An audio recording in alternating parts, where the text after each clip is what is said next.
this.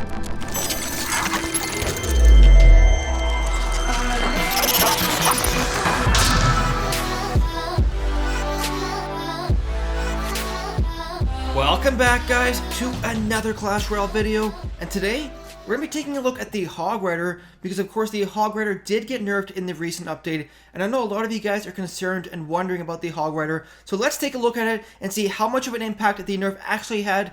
Let's go ahead to some replays here, and then finish off with a live battle. So here you are, guys, with the first replay, facing another level 9 here, who was also using the HOG Rider strategy. Now very quickly here, I want to throw some numbers at you guys about the HOG Rider nerf. So before the update, a level 7 HOG Rider did about 280 damage per hit, and after the update, he now does about 264 damage per hit, and that's only a reduction of 16 damage per hit, guys, which honestly isn't nothing too crazy. Now, in one HOG Rider push, ideally, you're getting about 3 or 4 hits on that tower, so in the end, you're going to be short about 50 or 65 damage per HOG Rider push since the update, which honestly, guys, is nothing too crazy, and I definitely think the HOG Rider is still going to be a strong and competitive strategy in this game. Now, so far in this battle, both of us have been going back and forth and have been at a stalemate. My tower on the right hand side has taken some chip damage and is all the way down to 2300 health, but nothing too concerning. And right here, I recognize that he just placed down an elixir pump, so I'm going to try and punish him for that with a HOG Rider Goblin push. And watch this, guys. He drops down the bomber to take out my goblins, but take a look at how much damage this HOG Rider does to the tower in one push, even with that damage nerf, guys, bringing the tower all the way down to 1600 health in the process. So right here, I have a huge lead so far in this battle. Now right here, I'm going to sit back and start building up some elixir. He drops down some barbarians at the bridge, going to go ahead and use the fireball to take out all those barbs, and then he tries to go in with a HOG Rider, but at the very last second here, I drop down a cannon, fortunately, to distract that HOG Rider. Now the cannon also got hit with a nerf, an 8% health nerf, so as a result, the HOG Rider is able to make it to the tower and get one hit off in the process. So right here, just going to sit back and start building up some elixir. He does have the elixir lead here, so I have to play it safe for a little bit and play on my side of the arena and start building up that elixir advantage once again. Now I do have a Valkyrie crossing the bridge here, but I'm not going to support her with anything. Like I said, I know he has the elixir advantage, so I want to play on my side of the arena until I develop an elixir advantage on my own. So right here, Princess dying, going with a counter push with those spear goblins as well as the HOG Rider, and I know he does have the barbarians in his deck, so I preemptively throw down the fireball, taking out all those barbs, and take a look at this, guys. The HOG Rider brings the tower all the way down to 500 health in that one push, so I have a pretty strong lead here so far. Now 30 seconds left, I do have a Valkyrie alive, gonna set up another HOG Rider push, and this time, he drops down the freeze spell, which is perfect for me, because it gives me enough time to get that fireball ready to take out the bomber, and in the process, the HOG Rider is able to give me the 1 crown lead, guys. So 14 seconds left, all I have to do is defend and get the 1 crown victory. So down goes the Valkyrie to distract that princess, and then down goes the cannon to distract the HOG Rider. So there we go, guys, I do get the 1 crown victory. Let's go ahead to the next replay here. So here we are, guys, with the next replay, facing a level 10 this time, who is actually using the giant 3 musketeer strategy, but he also has the minion horde as well as the princess in his deck, so I have to decide which one of those cards I want to use my spells on. Right here, he's going to start out with a slow push with that giant behind his king tower. I'm going to put on some immediate pressure with a HOG Rider push, but he does defend it perfectly with that zap spell to take out my goblins, as well as the mini P.E.K.K.A to take out my HOG Rider. And now right here, I have a decent counter push to worry about.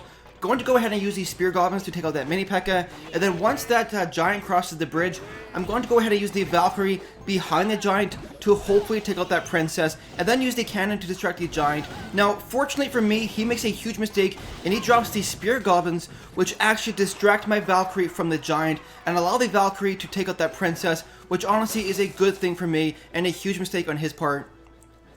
Now right here, I'm just going to ignore this minion horde. They're pretty weak. He does drop the Zap spell, which I'm not too sure is the best use of Elixir. But now that I know his mini P.E.K.K.A is his only real strong counter to my HOG Rider, I have to set up my pushes with the HOG Rider in a certain way. So as you can see right here, I have the Spear Goblins, but I need something to protect the HOG Rider from the mini P.E.K.K.A. So going to go ahead and use the Spear Goblins in the back, and then drop down the Valkyrie in front of the HOG Rider. And watch this, he drops down the mini P.E.K.K.A just like I predicted, and just like I predicted, the mini P.E.K.K.A is distracted by the Valkyrie, but unfortunately at the very last second, he does drop down the Electric Pump to distract my Hog Rider. But overall, that wasn't too bad. That was an even Elixir trade, and I also took out his Electric Pump from rotation, and because he is using a high Elixir cost deck, having him not have any pumps down is a very good thing.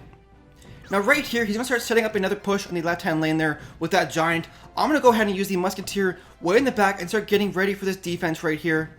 Because I don't have the Hog Rider in my hand, so I can't really put on any counter pressure in the right-hand lane. And watch this, finally he drops down the 3 Musketeers.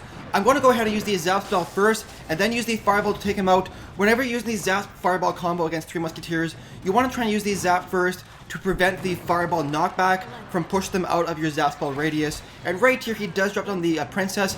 I'm going to set up a pretty strong push here with the Valkyrie up front to tank the Mini P.E.K.K.A, then the Hog Rider as well as the Musketeer. And with the help of the Zap Spell, I was able to get 1 hit off on that tower, which really isn't ideal. Whenever you're doing a Hog Rider push, you want to try and get 2, 3, or 4 hits on that tower. But right here, take a look at this, guys. I use the Valkyrie in the back as well as the Goblins to take out the Giant. And fortunately for me, he drops down the 3 Musketeers close enough to his Princess that 1 Fireball takes all of that out for huge value. And right here, as you can see, I do have the Zap Spell ready, but I waited a half a second to see if he dropped any additional troops. In fact, I was able to also take out the Spear Goblins with that 1 Zap Spell, so just some extra value right there. And now right here, the Musketeer crossing that bridge, damaging that Elixir Pump, which honestly is very important because like I said, he's using a high Elixir cost deck, so taking out those pumps is really important to preventing him from setting up strong pushes. Now right here, my intention with that push was hopefully the Elixir Pump would tick away in health and die before the Hog Rider reached it, but unfortunately it was a bit mistimed and the Hog Rider was distracted by the pump and didn't get any damage done to that tower. So right here, there's 35 seconds left. I have a Musketeer alive with 1 health left. Gonna set up a push here and take a look at this, guys. Zap Spell going down to stun those Musketeers, and that 1 Musketeer with 1 health left has taken out 2 of the 3 Musketeers on his defense. So pretty good value there with that 1 Musketeer.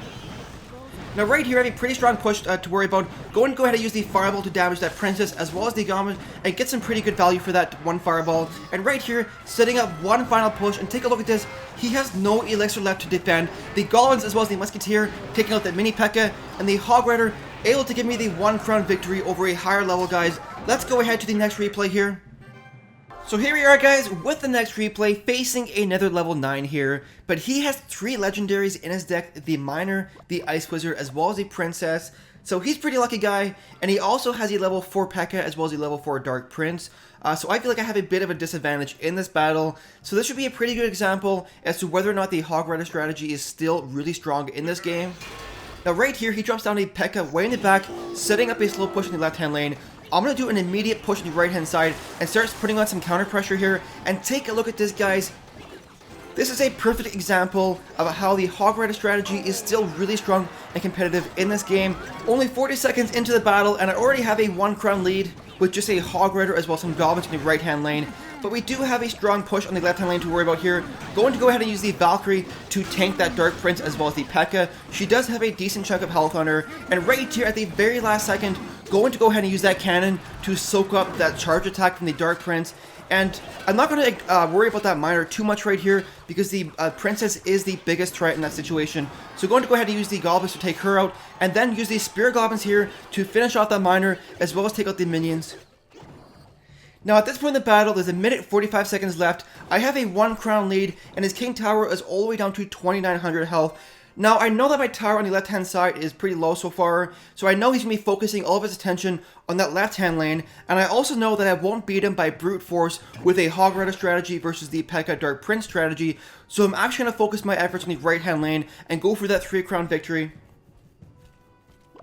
So right here, he's going to go ahead and drop down the P.E.K.K.A way in the back behind his King Tower. So I see this as an opportunity to put on some immediate pressure on the right-hand lane, dropping down the Valkyrie as well as the Hog Rider, and then some Goblins. And take a look at this, guys. The P.E.K.K.A is actually pulled over to my push on the right-hand side.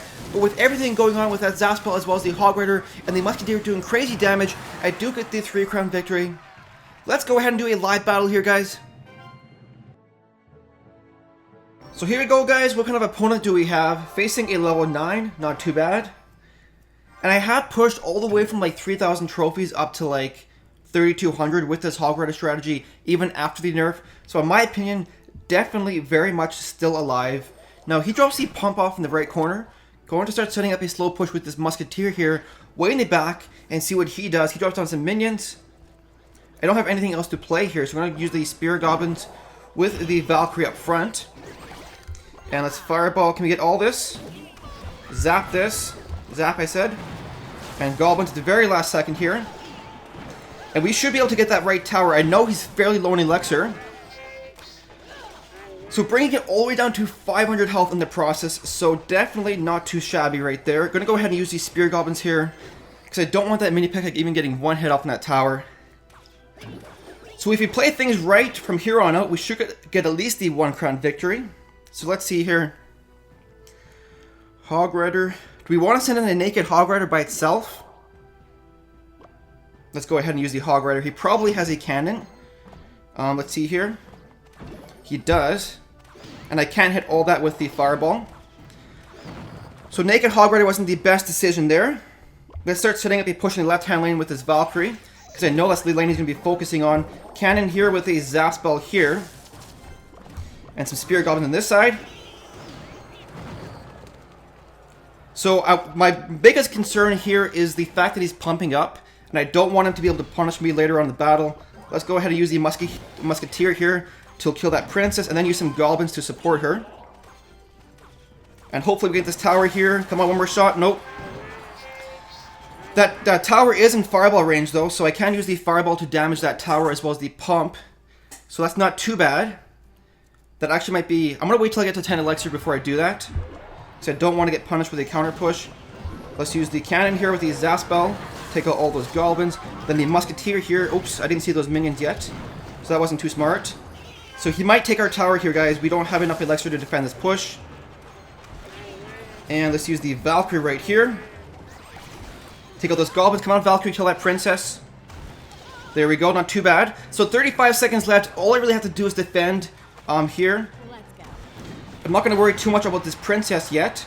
Drop the cannon here. Wait till this princess gets closer. Going to go ahead and use the Musketeer right here. Now notice where I placed the Musketeer. She's on the left-hand side of the median, of the center line. And that is because I want her going onto the left-hand lane after she kills that princess. Let's get another cannon right here. Get ready for this. Musketeer right here as well as a Valkyrie. Zap all of this. And there we go, guys. We get the 1 crown victory.